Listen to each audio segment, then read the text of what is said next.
Hello, Stellar People. My name is Trey Hodges, and today we will be going over Beautiful Beast Kiss Chapter 3, the final and the recap of this whole situation. Now, this started as the 100-Day March, which was a challenge for myself to try to make a 24-page comic in the span of 100 days. I did not accomplish that goal. I didn't do it. I couldn't pull through. But today is going to be the recap and putting a whole bow on all of that. So, I'll tell you how we started this whole thing. And then two, we're going to go over the whole process, all of the steps that led us from the beginning, the initial ideas, all the way to the finished comic. And that's number 3, which will be the unveiling of the full comic, written, lettered, inked, colored, all of it. So we have a lot to do. So let's get started.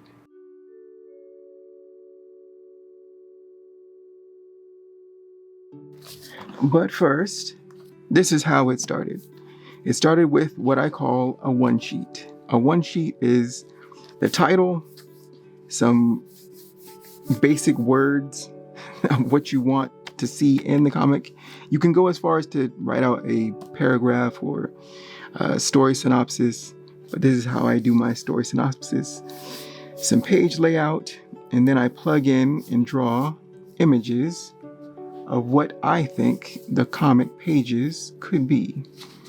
And this is usually how I start, just with a simple, get all the idea out just on one page. So this is part 1 of the 12 pages leading, called The Moon. And then the second part, another 12 pages, approximately, Beautiful Beast Kiss. And this is the Forest. I have my story synopsis written out just with words, page layout, and then drawing images of what could happen. And that is my one sheet, how it started. And from this, we go into computer. And in computer, I draw out all the pages very roughly. I try to do it in less than a week. Try to get some basic images built off of what we did here, and then have some light text, because I'm not exactly sure what they're gonna say. But I do the whole book like this in computer. This is just Photoshop. Just rough Photoshop images, nothing too crazy or strenuous. And yep, the whole book just roughed out in its most basic form. Most basic. But you just want to keep it moving. You want to keep the production line moving. So first was the one sheet. Then in Photoshop, I made the whole book, 24 pages. And then from there, I drew it out better. Also not in Photoshop, Clip Studio Paint, I did some loose framing, but this is, I typed in the text. I'm trying to figure out more comprehensively how it's going to be laid out. So the art's better, the framing is more developed, and the text I can actually read. And so I do this again for the whole entire book.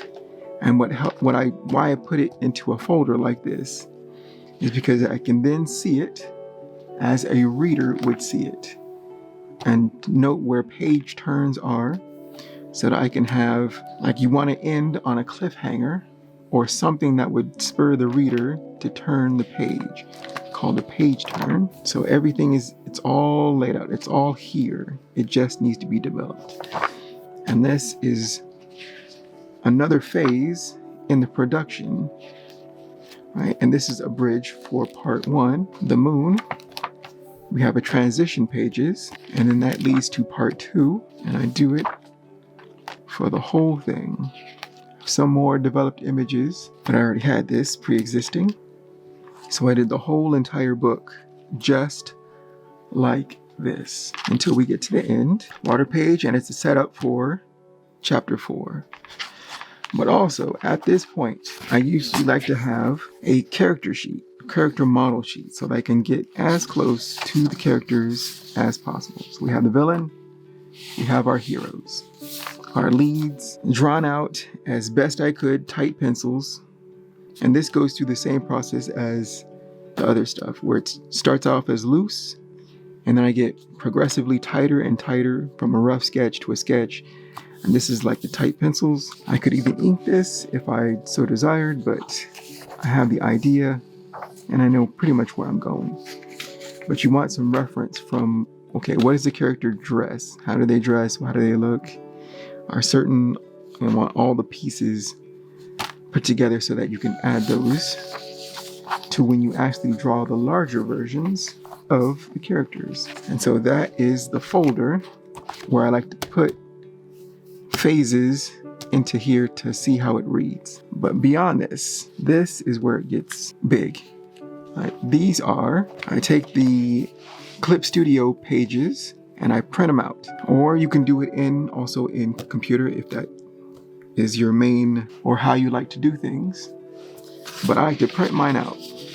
So I have the drawings as tight as time will allow. And then I take that and I have a light table and I ink on a thicker Bristol paper. Now these aren't as developed as they could be. Like I could do full inks, spot blacks, effects, all with ink and all of that on this, but I usually keep it fairly simple for Beautiful Beast Kiss, as I'm going to scan this in and then color it in computer. So again, you can do all of this in computer. Technology has allowed us to do that, but for myself, I like to print it out and then ink it by hand as I'm trying to practice my hand skills. So that's just me. Here's page 1 and page 2. All those sketches turns into inks. And this is the process that seems fairly long. Getting the tighter drawings and then having those drawings inked can take quite some time. Page 6, where the introduction of Demon Cat, DC, and then the inks for this page. I usually like to have one image as a standout when I introduce a new character, so that they are the main focus of the page. So in this page we have DC, and then the various interactions, and then page 8, where we introduce Birdie. And again, Birdie is the main, character of this page, so I make her larger.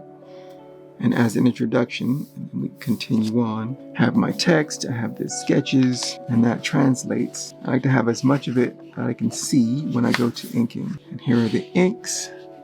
So drawings on one side, inkings on this, sturdier paper. And that is the examples of using printouts to make your my final inks. And then so I scan this all in, this nice healthy chunk of artwork, then get scanned back into computer. And then I go for cleanup and coloring.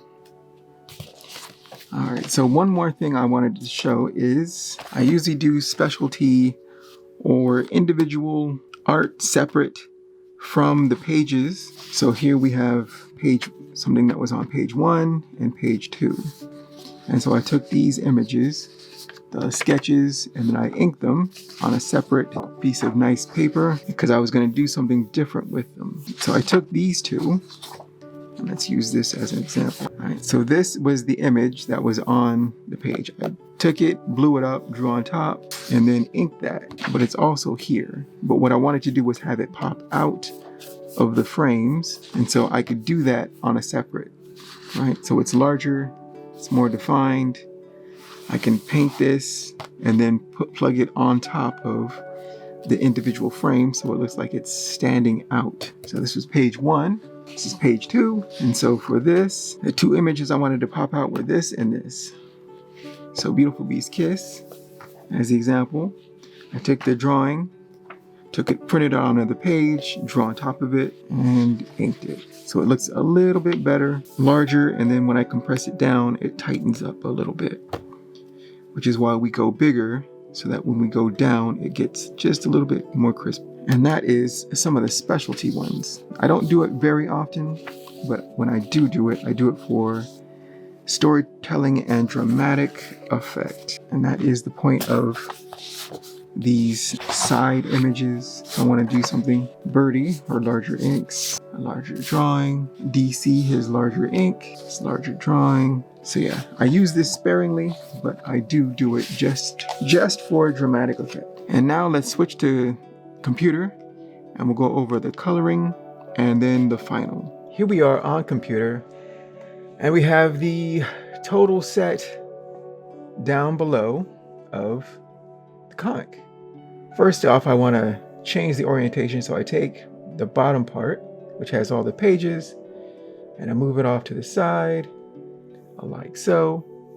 So in the center, I have page one, and this is the breakdown. At the top, I have my character and color swatches for the characters, and that is what I use to color. So I like to have some kind of master page, master document that I import in for my colors. Below that, I have body color, or things that pop out from the frames. I have elements on top on certain pages, and this is such a thing. I have the frame layers, well, frames and the white border. Below that, I have a text layer, which has the text balloons and the text. Below that are the lines for the characters. Below that, I have some effects. So the portal that she jumps through to get to the moon, I have that on a separate folder. And then I have the colors. Colors is a large one because it has everything that has colors, except for the stuff that is popped out. So with that colors, within that colors layer, I have the background. This is the starry sky that I made in ink on white paper. I invert it. I also have a color gouache splashed on paper, and I scan that in also, invert that so the white is then black, and then make a color layer of the cosmos. And yeah, that's how I made the starry sky. But there's a lot that goes into this this color layer. But that's all my colors. And then I have a placeholder layer, and that has everything, all my old stuff, old pages that I have built upon to get to where I am now, the final. So anything that I don't really need, or that was a step that I used to make this step, I put that in this placeholder folder. And then I have OG, which is stuff like my original inks before I clean them up and whatnot, so that if I make a mistake, I can go back. I always like to keep some original stuff just in case something goes awry. And that is what I put in this OG original folder. And the bottom is the paper, which is white, but we don't need that anymore. So that is the anatomy of a page. And all pages in this whole 24-page set pretty much looks like this. Well, except for 12 and 13, which is a special case. So let's look at that. So here's 12. And so yeah, character lines, which is the inks, and I changed those to a color. I have colors, which is the space, again, that starry sky, placeholder, and OG sections. But this is a very simplified. And that is the anatomy of a page. So now let's look at what we want to look at. Let's look at the whole thing all put together. This is the comic. Now what I do usually is you have options. I always like options. So if you wanted to, say, put this on your website as a downloadable PDF, you can do it as a single page, which is the most common, because most, like a tablet, an iPad, would just show one single page, and then you can, swipe between the next pages. Or you can orientate it much like this, where you have side-by-side spreads. So a 2-page spread. So we're going to do the first part of the comic, and then go to the transition, and then go with the second part. So first we have page 1, but this is what I would send, like a JPEG to, say, if you had an editor. But sometimes it helps to have a second pair of eyes to look at your work, especially with text, because I am not the best speller or English person. English speaking user, whatever you want to call it. That's just me. If you have those skills, hey, great. But yeah, having a second pair of eyes to look over things to make sure it reads the way it's supposed to read before you then put it on your website or start sending it around if you wanted to, you want options. I always like options. So this is page 1. And of course, if you want to read the whole comic, feel free, just pause it and you can do so. This is page 1, page 2, that 2-page spread. And I always try to leave this bottom right corner with something interesting that we're going to be moving towards, right? You want a page turner, as they call it. I really like this setup. I think I did a really good job on this one. Some images stand out in your mind, but anyway. So that's 2 and 3, pages 4 and 5. Right. Again, you want some kind of a hook that leads you into other images. The page turner at the bottom right, and now 6 and 7. I did something slightly different with the frame borders because I wanted it more of a purple, because he was more of a purplish color. So I changed the background, the frames. Not sure I like it now in retrospect, but yeah. Again, bottom right, something that would, make you think, okay, what's going to happen next? And next is 8 and 9, introduction of Birdie. So she has a full character shot on this page. And of course, comics are being read from upper left, across, and down. So you try not to interrupt that flow. And something's coming. So that leads to 10 and 11, the introduction of the Moon Princess, who is, I guess, their benefactor or employer of the 3 moon characters. And Beautiful Beast Kiss is pretty much has invaded their territory and their home. And again, bottom right, you want something that would cause the reader to go, I wonder what's going to happen on the next page. A page turner. And so that leads to pages 12 and 13, which is transition pages. No words, no text, just all action. It's a dance number, pretty much. And it's leading to what's going to happen, a new setting, which is the setup for 14 and 15. I like that. We're in a new setting. The colors have shifted, right? It's slightly darker, slightly more desaturated for this section than when we were on the moon. Again, bottom right, we're moving towards the next page. And it's like, what's going to happen? So now that leads to page 16 and 17.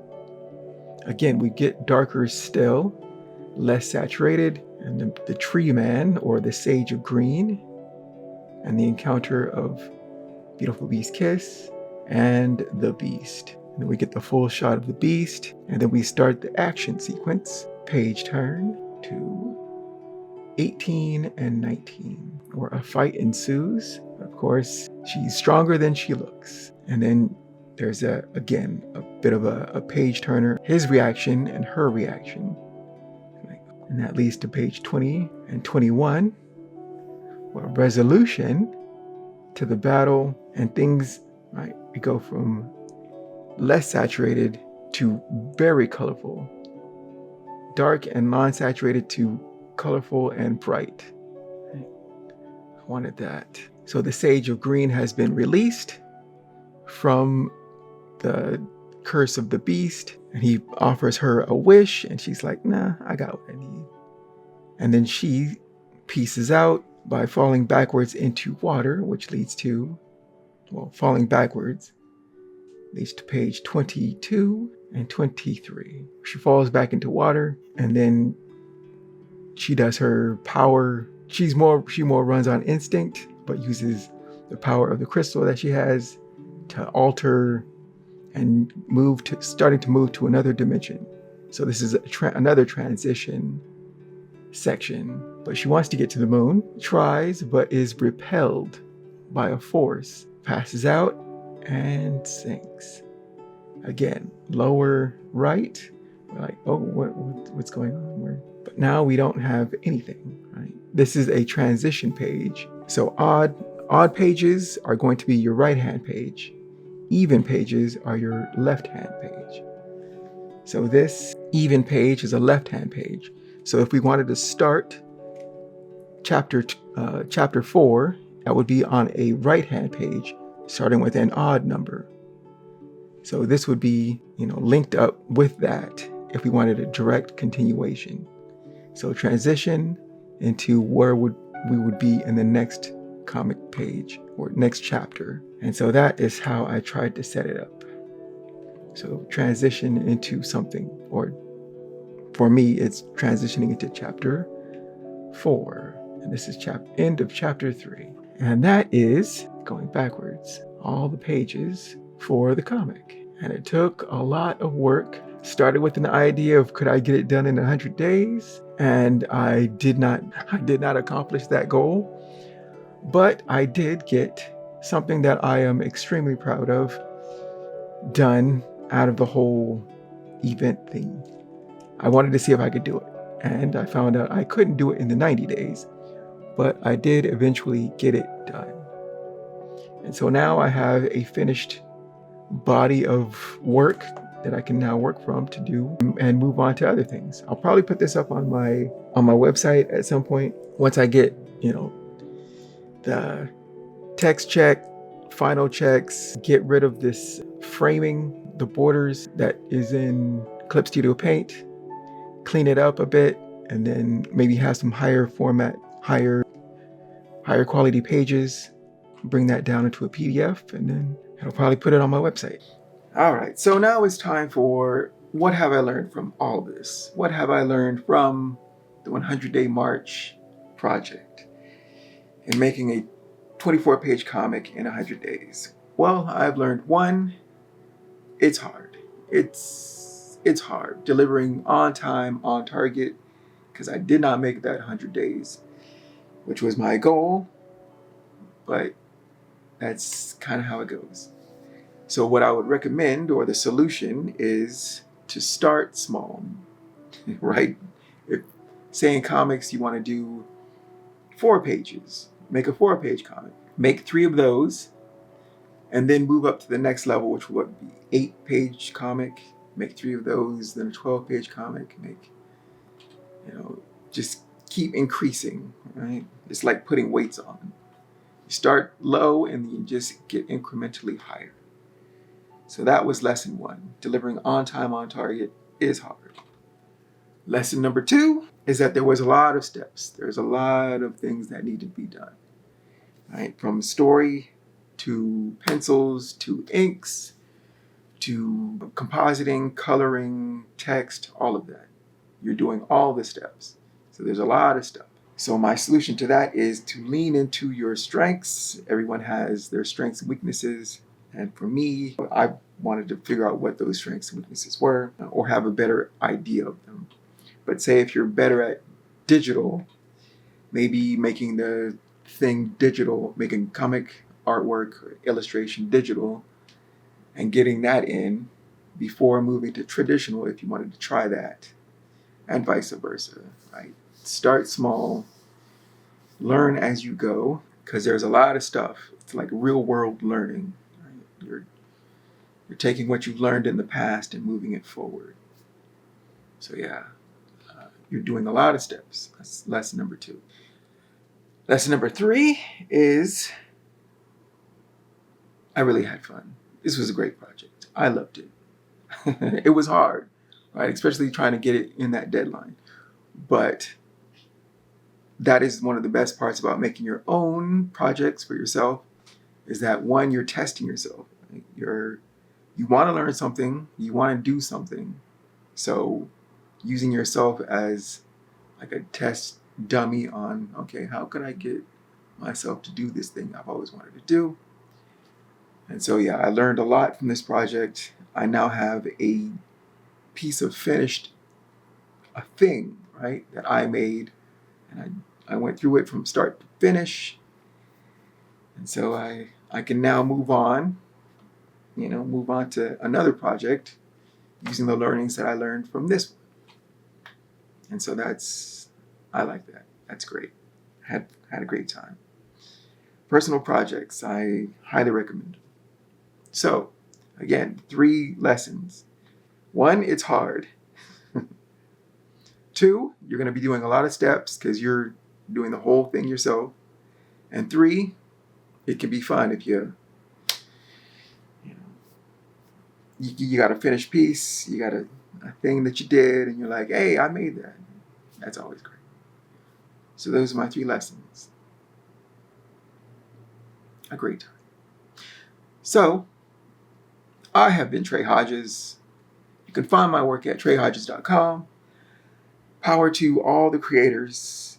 Take care and keep shining. And I'll see you on the next video. Ta-ta. What was that? Bye.